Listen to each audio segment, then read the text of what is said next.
Good morning, everybody. Happy Thursday morning to you, and welcome to Djuma Private Game Reserve, where the water is steaming this morning and the sun is out. It's a little bit fresh, but we are out and about in the nice, cool mornings of Djuma to see what we can find. My name is Steve. Hello, and I'm joined on camera by the one and only Mpo. He's back, and it's so lovely to have him back behind the camera. And good morning, everybody. I hope you are having a wonderful start to your day, wherever you might be, or ending to your day.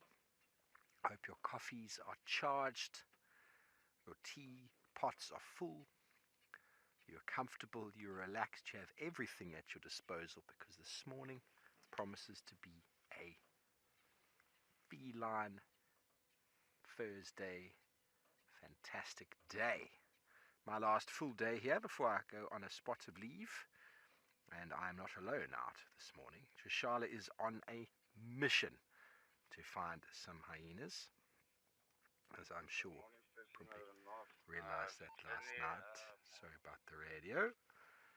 We're going to have Andrew out in Amakhala with Morgan, and hopefully Morgan's wearing some long pants, because I feel like winter is upon us. And Lauren is out in Madikwe with Rian. That's the all-star team this morning. So we've made our way down to Chitwa, everybody. We haven't been here on the Sunrise Safari in quite some time. We just thought, well, we were on our southern boundary. Let's just quickly poke our nose in here and have a look. And, well, it's looking rather peaceful this morning.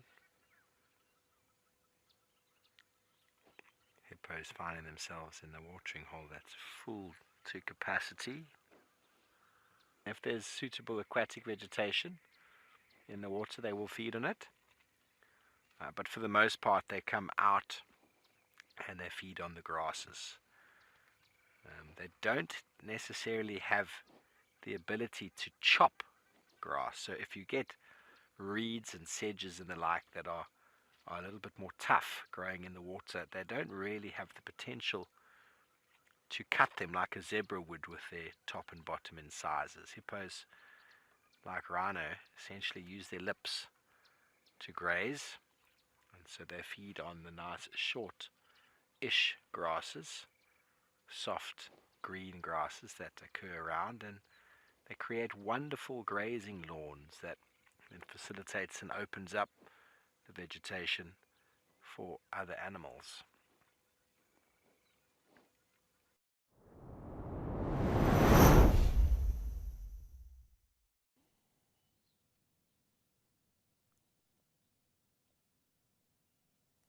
Izzy, yes, only one species of meerkat, or species of meerkat, 100%.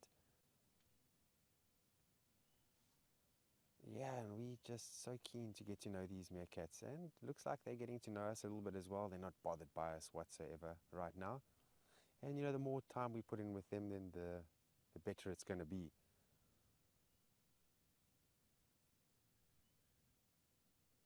But there was that documentary film back in the day, a few years ago, The Meerkat Manor, which was also not too far from Tswalu. It was just in the west of Tswalu, I think around about 50 or something kilometers to the west. Oh man, that was interesting watching that, and the world got glued to that very, very quickly.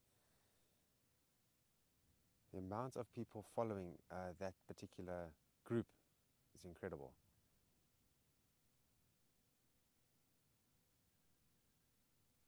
And they did a lot of good work there, because they got to document information about meerkats that was not yet discovered. And that's what it's all about, getting people involved, and then also seeing new things that the animals are doing. Then you can understand them better. But I've always said, it's amazing, how much we already know about nature, but it doesn't come anywhere compared to what we don't know about nature. And there's so much more that we don't know.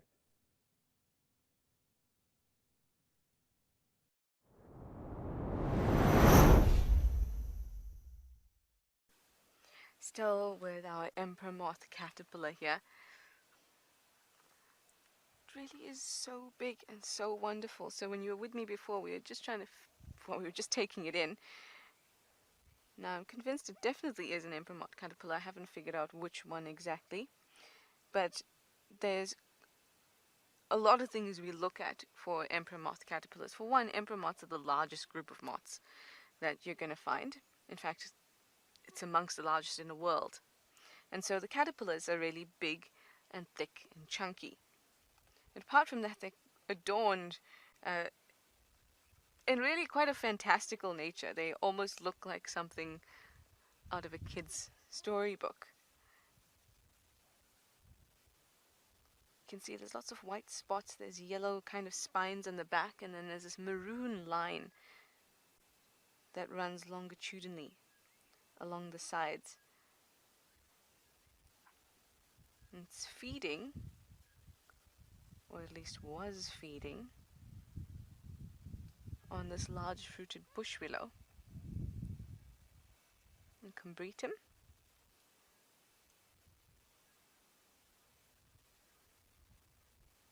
But I wonder if it's... Oh, there we go. You're on the move again. It's kind of been lying quite quietly most of this time. Probably because it was disturbed by us as we drove past, and now that we've been still for a little bit, it can continue.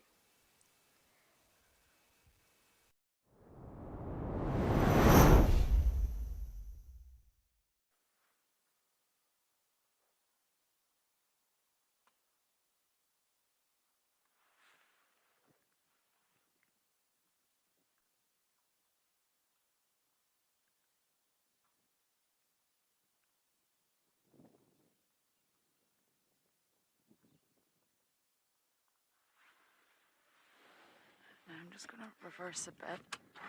Don't worry, I don't think he's aggressive at all. I just realized that I'm blocking his path. I thought you were going to the water, my boy. I thought you were going down there. Yes. But it appears you're not. Or are you? Yes, you are going down that way. I thought so. I knew he would want to go to that water point. Sorry, I just figured if he was coming straight, we're in his way, and that's not nice. An elephant shouldn't have to move for us. Why I thought he was going to the water point? Because right there is where it's freshly pumped, and the elephants just love it.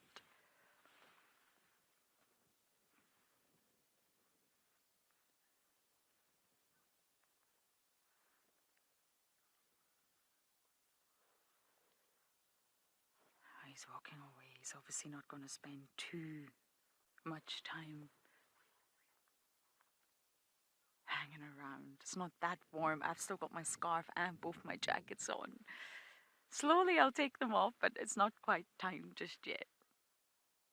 Waterholes are generally not that active at this time in the morning.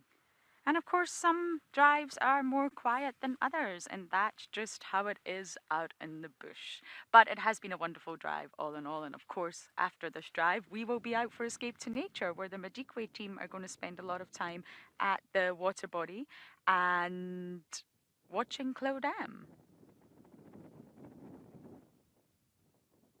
So please do stick with us. You never know what's going to happen. Escape to Nature is a little bit more of an immersive experience. A different experience out here in the bush. But thank you everyone for jumping on board. You make what we do. All your comments, your questions, your input, and just the fact that you're bumbling alongside us. It really makes a difference. And from all the teams in the Lowveld and Majikwe, a big thank you. Stay on board and we shall see you later. Have a great day.